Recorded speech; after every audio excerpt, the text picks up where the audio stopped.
हम कक्षा 10वीं के छात्र हैं और हम विकसित भारत बेटा 2025 के लिए एक आइडिया प्रस्तुत कर रहे हैं। हमारा आइडिया है भारत को आत्मनिर्भर बनाना, मतलब भारत को विद्युत के मामले में आत्मनिर्भर बनाना।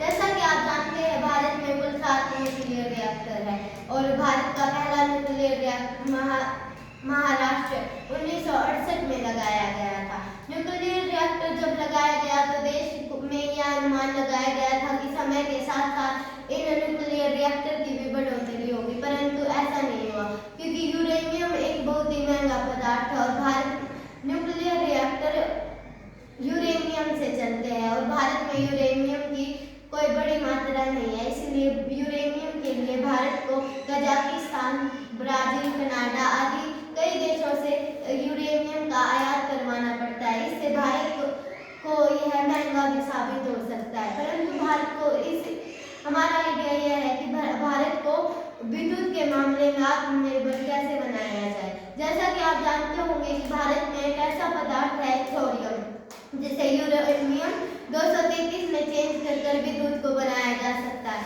न्यूक्लियर रिएक्टर में वैसे तो यूरेनियम का वर्तमान समय में यूरेनियम का प्रयोग होता है, परंतु आने वाले समय में थोरियम का भी प्रयोग किया जा सकता है, ऐसा अनुमान लगाया जा रहा है।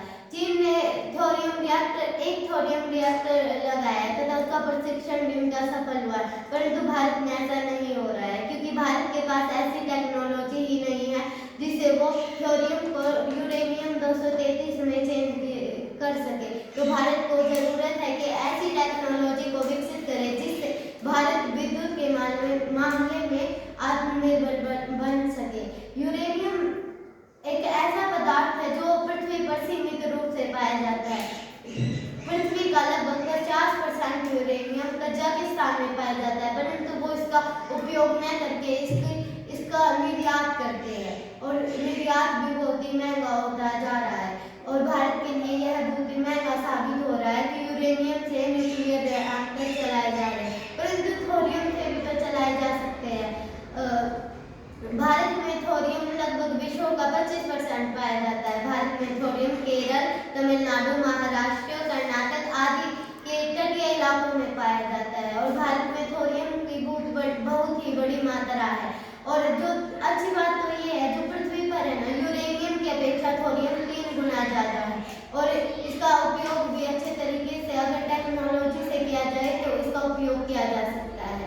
परंतु बात यही है कि थोरियम को यूरेनियम में कैसे चेंज किया जाए। अगर टेक्नोलॉजी के मामले में भारत सही अपनी पकड़ जमाता है तो ऐसा किया जा सकता है। जो यूरेनियम की अपेक्षा थोरियम को उपयोग करना अधिक लाभप्रद साबित होगा क्योंकि जो यूरेनियम है वो ज़्यादा अपशिष्ट पदार्थ निकालता है, जबकि जो थोरियम है वो यूरेनियम की अपेक्षा बहुत ही कम अपशिष्ट पदार्थ बाहर निकलता है और उन अपशिष्ट पदार्थों को रिसाइकल भी किया जा सकता है। परंतु बात कोई बड़ी टेक्नोलॉजी की है, भारत